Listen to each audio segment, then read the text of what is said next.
Oh.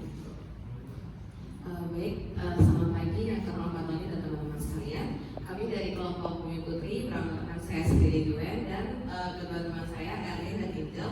Pada hari ini kami akan mempresentasikan hasil studi lapangan penilaian kami.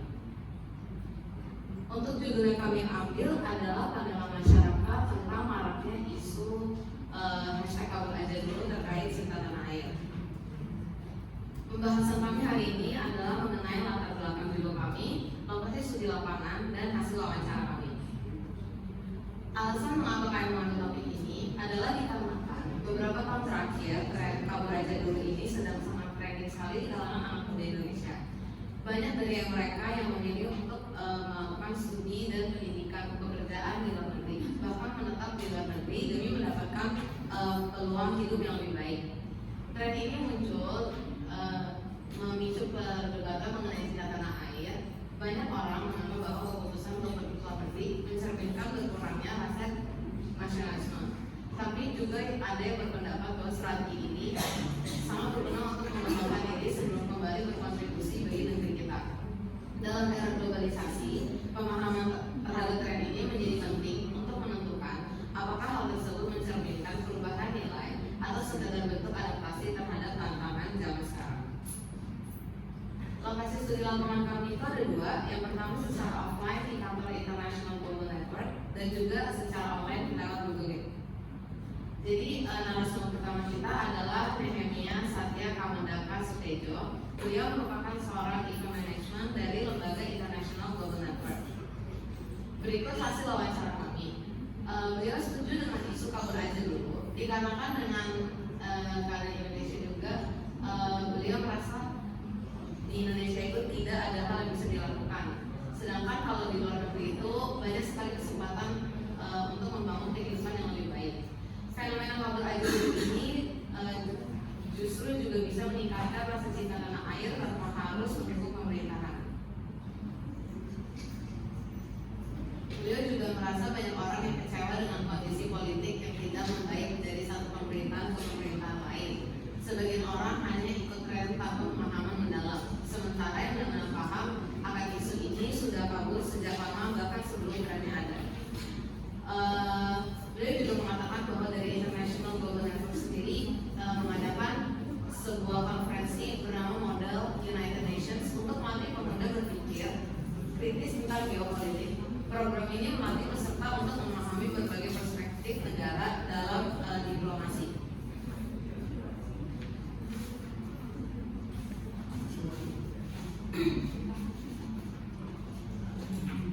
Selanjutnya hasil wawancara itu dari si Kak Daka, jangan hanya ikut tren tanpa ada pendalaman tentang presentasi migrasi. Banyak faktor seperti biaya awal, kehilangan kewarganegaraan dan tantangan hidup di luar negeri yang harus dipertimbangkan. Jangan hanya membaca berita dari satu sumber, tapi harus dari berbagai sumber dan harus juga melakukan cross checking untuk memahami konteks lebih dalam. Pendidikan formal itu sangat penting untuk membentuk pola pikir kritis yang menjaga disinformasi. Pendidikan non formal seperti soft skill dan public speaking juga mendukung daya saing pemuda di dunia global. Nilai kebangsaan yang bisa ditanamkan itu adalah Pancasila, sila ketiga yaitu persatuan Indonesia. Yang harus diutamakan bukan sekedar melihat pilihan politik masa lalu seseorang. Alangkah baiknya kita fokus pada bagaimana bangsa ini berkembang ke depannya. Selanjutnya narasumber kedua itu namanya Abigail dari Universitas Studi College Jerman. Abigail ini memiliki keinginan untuk menetap di Eropa karena lingkungan dan sisi work-life balance lebih baik dibanding di Indonesia. Dari isu kabur aja dulu ini muncul karena mungkin politik di Indonesia lagi kurang baik. Sama halnya dengan politik di negara lain juga pasti tidak semuanya benar. Seperti di Jerman sekarang ini sedang ada election pemilihan tentang partai-partai di mana jika suatu partai ini menang maka mereka yang imigran harus balik ke negara masing-masing. Orang Indonesia yang tinggal di luar negeri bukan berarti tidak nasionalis, karena walaupun tinggal di luar negeri nilai dan moral yang dipelajari sewaktu di Indonesia masih berlaku dan diterapkan di negara sekarang. Dalam segi pendidikan dan pekerjaan tidak begitu banyak perbedaan. Menurut Abigail, masih banyak yang perlu diperbaiki dan dikembangkan oleh pemerintah Indonesia. supaya diaspora tertarik untuk kembali dan juga masyarakat yang ada di Indonesia dapat menetap. Contohnya dalam hal pekerjaan untuk gaji maupun aturan kerja.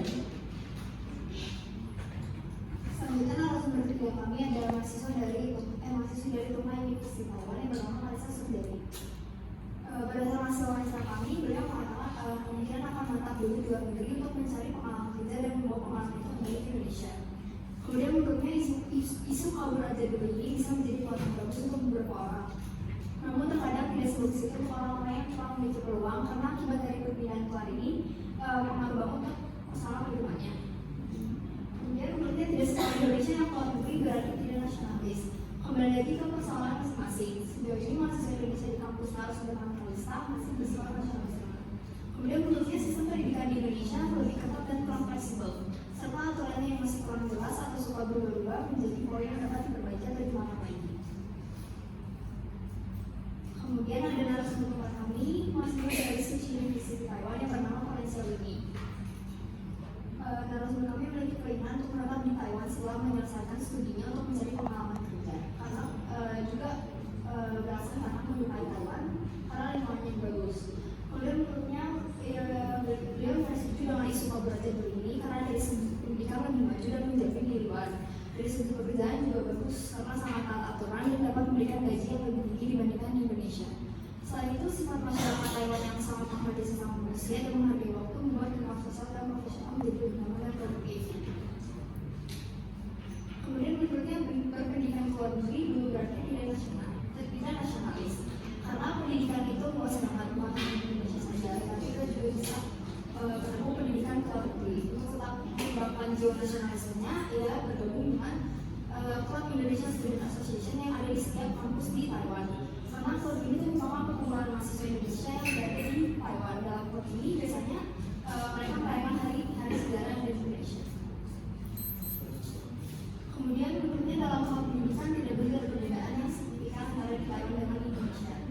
Namun dalam hal pekerjaan dapat lebih disetarkan lagi untuk Indonesia karena contohnya ada lulusan kedokteran kembali ke Indonesia untuk bekerja di Indonesia, namun tidak diterima karena dianggap bukan sebagai lulusan Indonesia.